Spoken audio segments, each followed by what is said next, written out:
Hey guys, welcome to this video. So this video is about one of the more popular topics among entrepreneurs, which is startup acquisition. Now you might have heard acquisition or merger. You might have heard this word a lot of times in the news. Pretty recently, there was a news where this company called Whitehead Junior, it was acquired by Byju's, and you would see the news all the time that some company acquired some other company for so many millions of dollars. So what actually is startup acquisition? What happens technical wise in a startup acquisition? How do equity swap occurs? What happens to the employee of the existing companies? What happens to the founders and CEO of the existing company when it gets merged with a bigger company? So I'm going to answer all those questions in this video. So my company Z2P was also acquired by a Mumbai based company called Paymate. So I know very well of how acquisitions and mergers go. So coming to why does acquisition offer why does an acquisition happen, like why do a company acquire another company, or why do one company accepts to be, why did I accept to be acquired by another company? So usually acquisition occurs because of these reasons. Number one is saturation, and by saturation I mean growth saturation. What do I mean by growth saturation? Growth saturation means that you as a startup have reached your potential growth which you could have reached. Now you are not able to grow significantly anymore by putting more resources also. So this happens with a lot of smaller startups. They grow fast initially, but then their growth stalls, their growth stops, and they have nowhere to go. They are at a good growth, that their numbers look good, but now they are not growing anymore. And because they are not growing anymore, now it's troubling times for them, because now the growth can come down also, it can stall also, whatever. So usually in these cases what happens is that since they already are at a very good or are at very good numbers, they have a lot of customers, they have built out their startup to a good level, now they can get acquired by another big company so that they can grow thanks to them, thanks to their help. For example, a lot you would see that Flipkart acquires a lot of smaller e-commerce. You see Flipkart acquired Myntra and Jabong, right? Or something like that happened. First Jabong acquired Myntra, but something like that. So now Jabong and Myntra both are under Flipkart. Why did that happen? Why did Myntra and Jabong's founder sold their startup to Flipkart? They were doing well. They sold it because they saw that there was a growth saturation that might come in future. And since Flipkart is very big and it has a huge market, it has large number of resources, it has a large number of funds, it can help them grow even faster, so they got acquired. So the number one reason for acquisition is growth saturation. The number two reason for acquisition is getting stuck.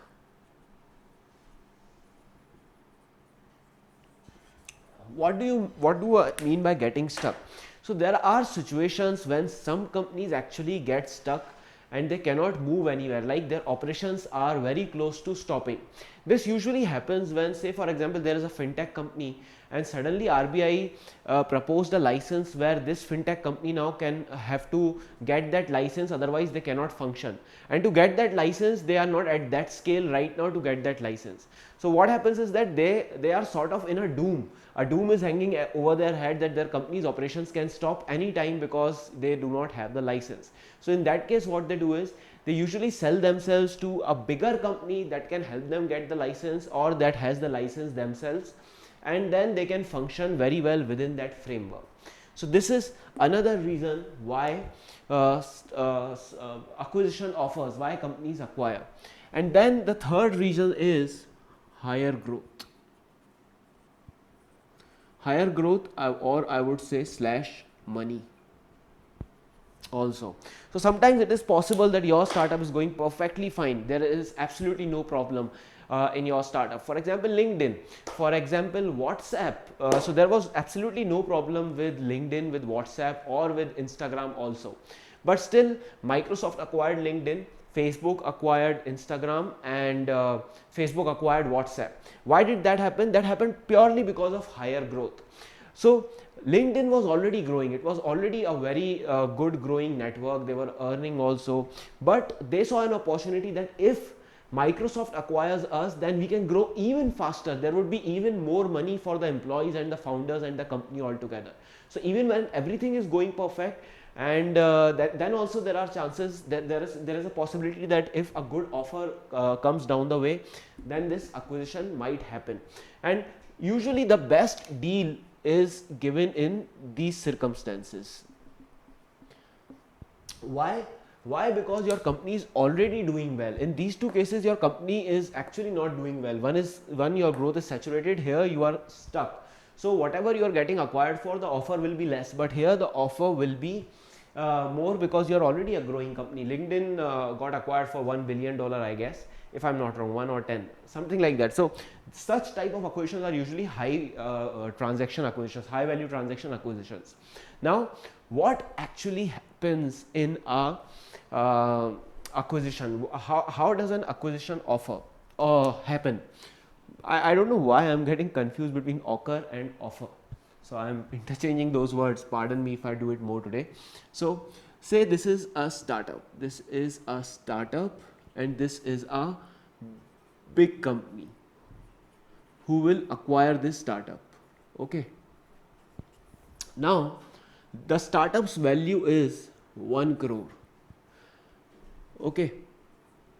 Now leave the startup value. Now say for example, this startup is in one of these three situations. Okay, let's consider that it's in number 2, this situation. Okay, that it's now stuck. There is some serious problem. It cannot grow and it needs help of another big company. So this company offered to acquire this startup at a value of 1 crore. This valuation can be anything. It depends upon negotiation. It can be $1 million, 1 crore, $100 million, $1 billion, anything. Just for an example, say that this company has accepted that we will acquire you at a valuation of 1 crore. Okay, and the valuation of this company is 10 crores. Okay, so a company who is 10 crore in size is acquiring you at a valuation of 1 crore. So what happens is that, say you are the founder here. If you are the founder here and you have 5,000 shares in your company.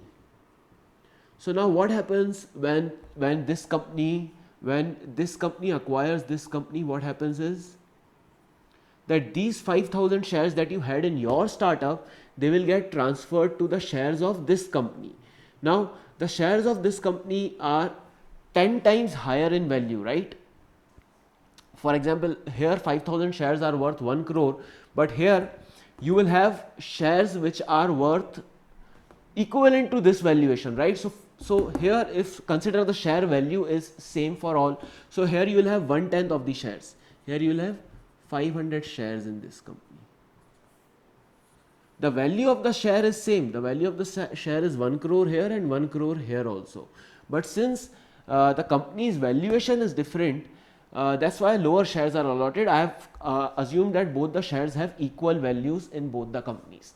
But I believe you've got the idea of what happens. The thing that I wanted to convey through this is not the mathematics, but whatever shares that the founders or any employees or any investor owns in this startup, they get transferred to as shares of the big company. So now instead of holding shares in startup, you will hold shares in big company.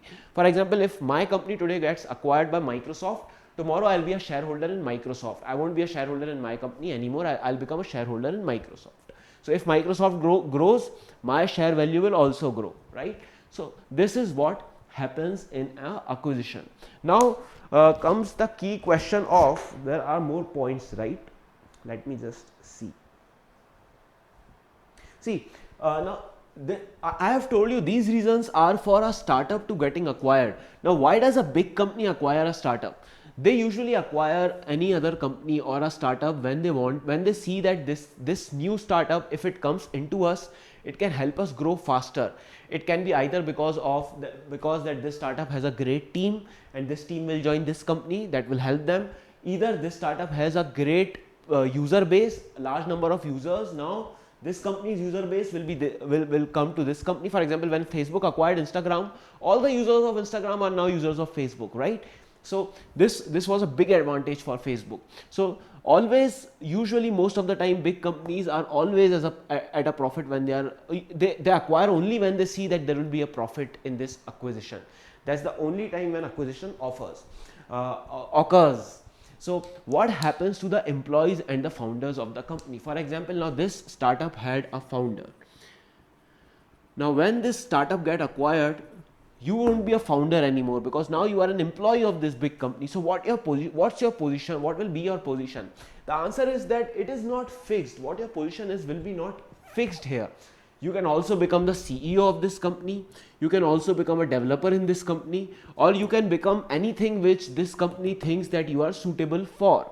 So it's really not fixed. One thing is for sure is that you won't be the founder, because this company is founded by someone else. But then you can have any other position that you want. Similar with your employees. This company will see where your employees, in which department your employees gets best suited for, and then they will assign a designation in a similar way. So this is not fixed. This also depends on negotiation. For example, if I am getting acquired and a company is offering me that I'll become the technical lead, I'll ask them, no, I want to become the head of the department, I won't join as technical lead. So there's a sort of negotiation also here that happens. So this is what happens guys in the entire startup acquisition scenario. It's a very simple thing. It's not at all complex.